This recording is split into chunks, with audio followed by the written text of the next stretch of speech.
కొందరు బ్యాంక్ అధికారులు అవినీతికి పాల్పడుతున్నారు. కళ్ళ ముందు డబ్బు బంగారం కనిపించేసరికి ఆశ కలుగుతుందేమో తెలియదు కానీ ఇటీవల కాలంలో మాత్రం బ్యాంకులో అక్రమాలు వరుసగా బయటపడుతున్నాయి.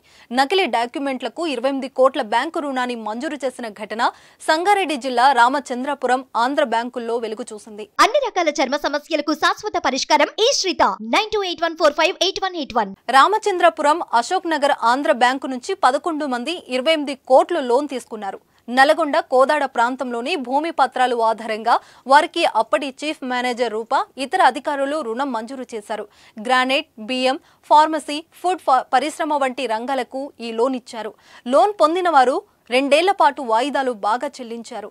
తర్వాత మరికొంత లోన్ కావాలని అధికారులను అడిగారు. అయితే వారు నిరాకరించడంతో అప్పటి నుంచి వాయిదాలు కట్టడం మానేశారు. దీంతో 2021లో బ్యాంక్ ఆడిట్లో 28 కోట్ల రుణానికి సంబంధించిన భూమి పత్రాలు పరిశీలించగా ఆ పేర్లు నకిలీవిగా తేలాయి. దీంతో 2021 ఆగస్టు 2న చీఫ్ మేనేజర్ రాజు ఫిర్యాదు చేశారు.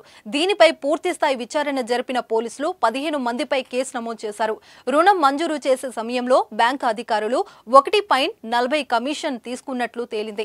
దీంతో చీఫ్ మేనేజర్ రూప, చార్టెడ్ అకౌంటెంట్ వెంకట శ్రీనివాస్ తో పాటు మరో 2 అధికారులు రుణం తీసుకున్న వారిని మంగళవారం అదుపులోకి తీసుకుని రిమాండ్ కు తరలించినట్లు సిఐ నరేందర్ రెడ్డి తెలిపారు. బ్యాంకుల్లో అక్రమాలు చోటు చేసుకోవడం ఆందోళన కలిగిస్తుంది. కొందరు అవినీతి ఉద్యోగులు బంధువులకు కమిషన్లు ఇచ్చేవారికి నిబంధనలు పక్కన పెట్టి మరీ రుణాలు ఇస్తున్నారు. కానీ నిజమైన అర్హులకు ఇవ్వడం లేదని ఆరోపణలు వస్తున్నాయి.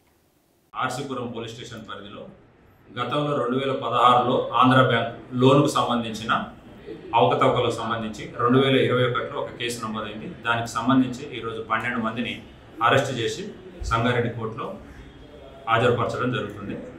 ఆ కేసులో వివరాలు ఏంటి అంటే 2016 ఆంధ్ర బ్యాంక్ ఉన్నప్పుడు అందులో 15 కంపెనీలకు సంబంధించిన వివిధ వ్యక్తులు కంపెనీలకు బిజినెస్ లోన్ కింద డబ్బులు తీసుకోవడం జరిగింది. ఆ లోన్లు 2 సంవత్సరాలు వాళ్ళు సజావుగానే పేమెంట్ చేశారు. ఆ తర్వాత వెరిఫికేషన్లో ఈ అధికారులు తేల్చింది ఏందనగా అందులో డాక్యుమెంట్స్, వాటి వాల్యుయేషన్స్, కొన్ని లోటుపాట్లను గుర్తించి లోన్లను రెన్యువల్ చేయడం ఆపేశారు. ఆ రెన్యువల్స్ ఆపేసిన తర్వాత వీళ్ళు పేమెంట్స్ ఆగిపోయినాయి.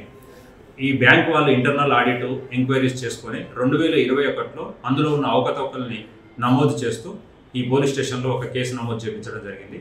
ఆ కేసు నమోదు చేసిన తర్వాత ఇన్వెస్టిగేషన్ చేసి అందులో తేలిన అవకతవకలను గుర్తించి ఎవరెవరైతే తప్పులకు పాల్పడ్డారో వాళ్ళందరి మీద కేసు ఈరోజు నిరూపణ కావడంతో వాళ్ళందరినీ కూడా కోర్టులో ప్రొడ్యూస్ జరిగింది.